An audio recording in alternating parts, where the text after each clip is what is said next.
This is the next in the series of tutorials on GWM input, covering some additional basic features, specifically the head constraint input file and the objective function input file. In this episode, we will once again be examining the dewater test problem,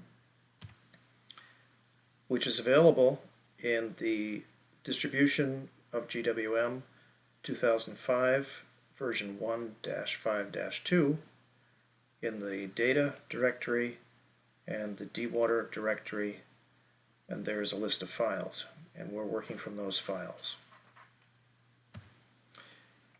The GWM file related to the dewater problem contains the set of keywords and associated file paths for the various input files.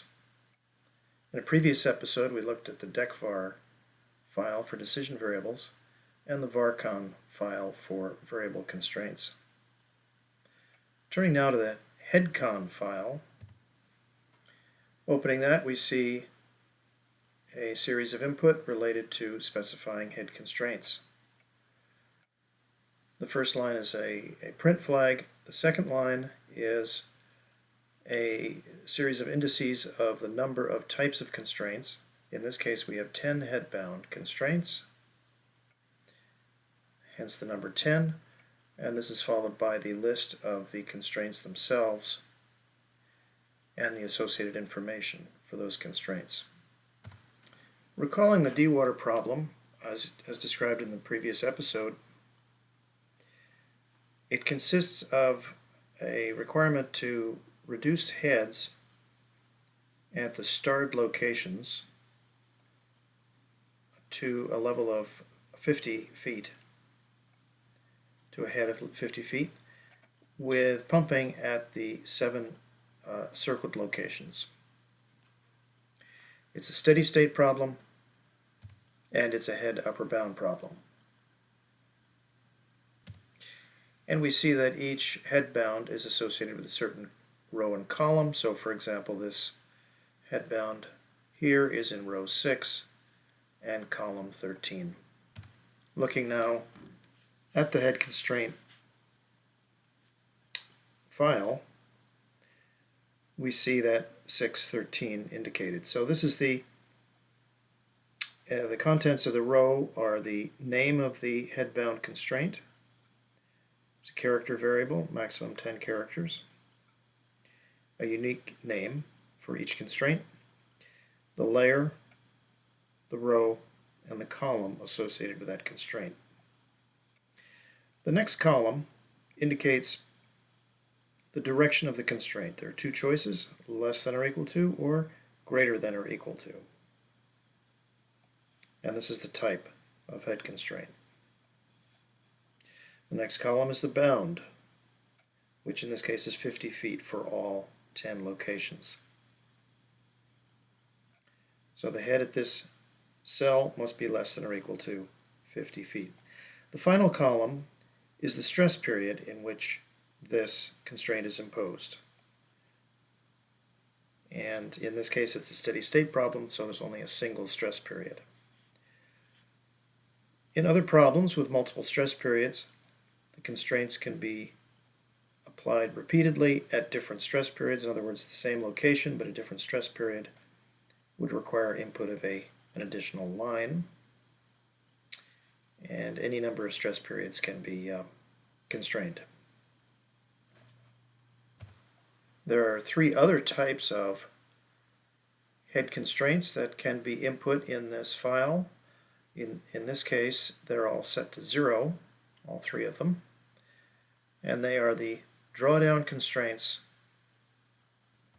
head difference constraints, and gradient constraints. Briefly, these work as follows. The drawdown constraint is a bound constraint, but it is a bound on the head relative to the non-pumping condition. So a reference condition is required, a reference run of the simulator is required for purposes of comparison in that case.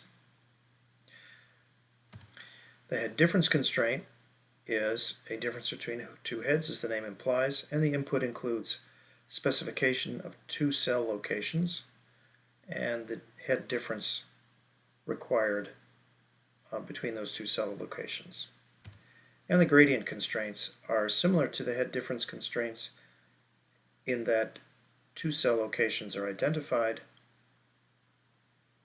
However, a gradient is calculated and the user provides a desired gradient and a distance between the two cells in the difference.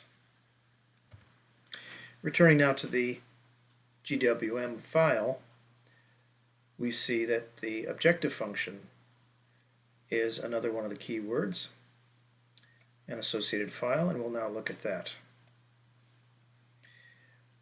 The objective for the dewater problem is very simple. It is to minimize the sum of the pumping rates at the 7 wells. And the main purpose of the objective function file is to provide the coefficients on each term in the objective. So here we see the print flag, the objective type, which in this case is minimize, an alternative is maximize. We see the number of flow variable objective terms, which in this case is 7, and we see a list of those flow variable names. These are the same names assigned in the decvar file, and we see the coefficient on each of these decision variables.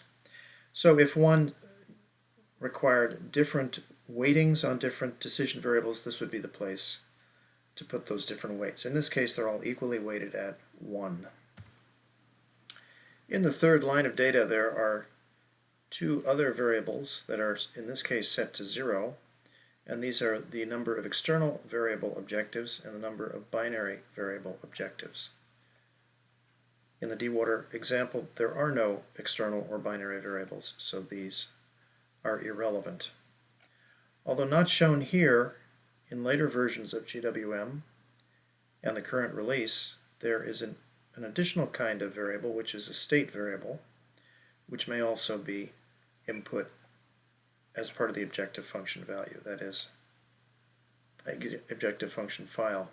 State variables may appear in the objective function and may require, and therefore would require, coefficients. If a decision variable or a state variable is not assigned a coefficient in the objective function file, its coefficient is assumed to be 0. A useful feature of GWM related to weighting of the decision variables in the objective function is this additional variable fn type, function type. It is currently set in the dewater problem to WSDV, meaning weighted sum of decision variables. The weighting is the duration of the operation of that decision variable. So in the example of a pumping well, what occurs internally to GWM is the flow rate is multiplied by the duration of that flow, the duration of the stress period, to arrive at a volume of water. So if the objective is actually to maximize the volume withdrawn, for example, that would be automatically done using the WSDV function. So this is an additional weighting that is applied and can be relevant to flow problems where stress periods are of different duration. That is in addition, that weighting is applied in addition to the weighting present in the coefficients, directly applied to the objective function terms. It is also possible to make this an unweighted sum of decision variables, where the duration is not multiplied by the decision variable, or a mixed type. And one small additional detail, in the GWM file there is specification of the output file. This is the out keyword and the file to which GWM output will be written. This is in addition to the listing file produced by ModFlow. In each of the input files there is a print flag indicating whether or not the input for that particular contained in that particular file will be echoed back to the output file. A 1 meaning yes, a 0 meaning no.